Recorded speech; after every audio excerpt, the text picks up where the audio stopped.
Hi, let's talk about FUE again. Very common topic here on the channel. So a lot of people have questions, and today we're going to talk about contraindications for FUE.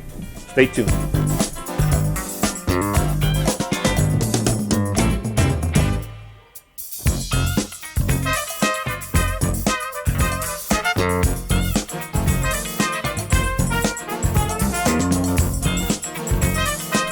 Hi there, welcome back to the channel. Hope you're doing great today. So today we're going to talk about contraindications for FUE procedures. As I talked on the video about indications of FUEs, I'm going to give you the same disclaimer. These are my opinions, my educated opinions. They're based on over 20 years of experience doing both strips and FUE procedures, and a lot of knowledge of the literature that's been published in these topics in the past, and even future studies that are being done. So there are some cases that, in my opinion, are not really good for FUEs. We're going to talk about a few examples here, and maybe if you find yourself in one of those, you may want to discuss this a little bit with us, and we can offer you a consultation online or here at the office, so to answer your questions. Okay. The first situation where I don't like to do FUEs, or not that I don't think it's the best solution, is for women that have hair loss, right? First of all, FUE normally, unless you do like we do here, the no shave FUE, it requires you to shave either a portion of the scalp or the entire donor zone. Most women don't like that, obviously, because they have longer hair. Even this lady here with shorter hair, it's not very cool for a lady to shave their hair. So you're gonna have to do either the no shave, or you're gonna have to have a window of hair shaved on your scalp that the rest of the hair will cover until the hair grows back. So either way is not ideal. But mostly, in my opinion, women don't really like to shave their hair, right? It goes back to what I just said. So what's the point of doing an FUE, since the main advantage, or the main sort of selling point of FUE is that you don't have a linear scar, you can cut your hair shorter and not see it. Well, for a woman, that's not really that important, I find, because they're only going to shave their head in extraordinary circumstances. So God forbid they have cancer, they go through chemotherapy and they shed all their hair and that scar becomes exposed, the scar from a strip. That'll be really the only situation that I see. Of course, you see some women that have shaved heads. We have some examples, in the artist world or whatever, but those are rare. Most women will not go for that. And so if they do lose the hair from chemotherapy or something, they'll wear a wig normally. They're not going to usually go bald.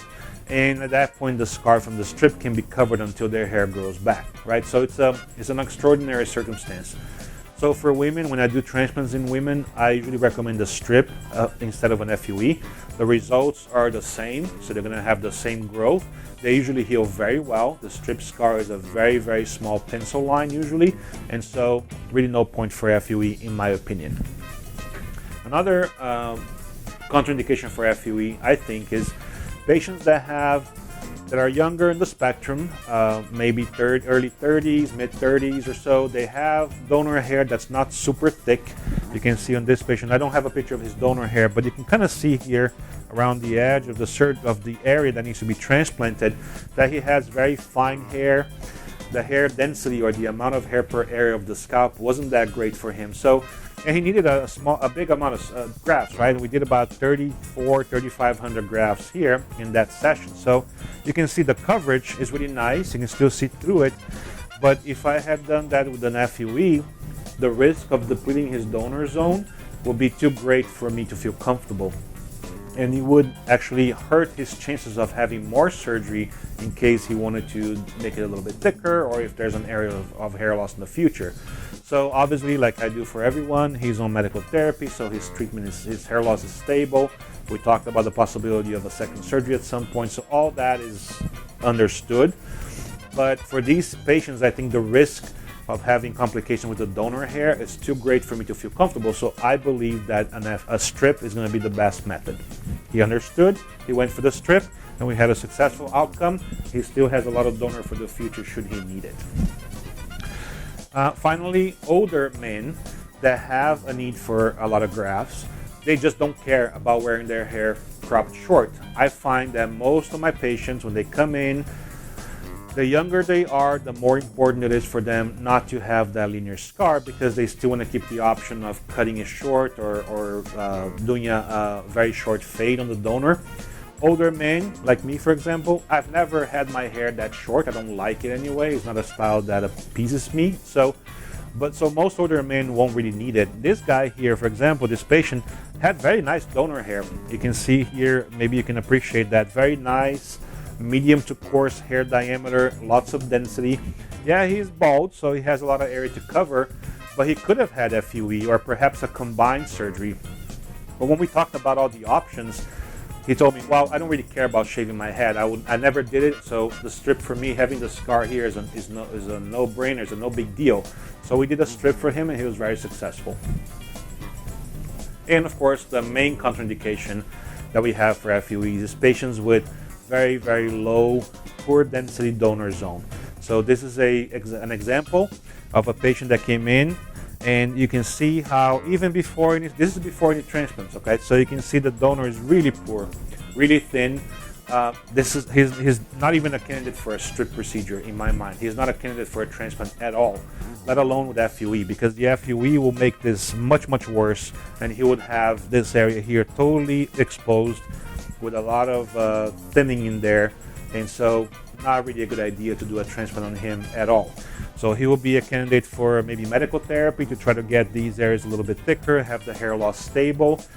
I remember I recommended minoxidil for him here to try to strengthen that a little bit, but wouldn't touch it with surgery with a 10-foot pole, because that's not in his best interest. So again, even a strip here will be wrong in my opinion, so let alone an FUE.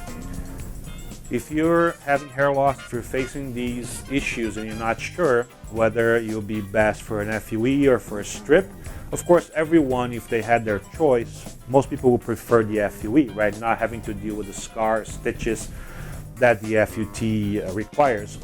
But once we go through the consultation, once I show the patients these pictures and I explain why I think maybe one method versus the other is better, we usually can get to an agreement and an understanding. And for me, like I said before, I perform both, so I don't have a preference. I can do either one, but I always look forward for my patient's best plan for the future. Okay, so always try to save donor hair for future surgeries.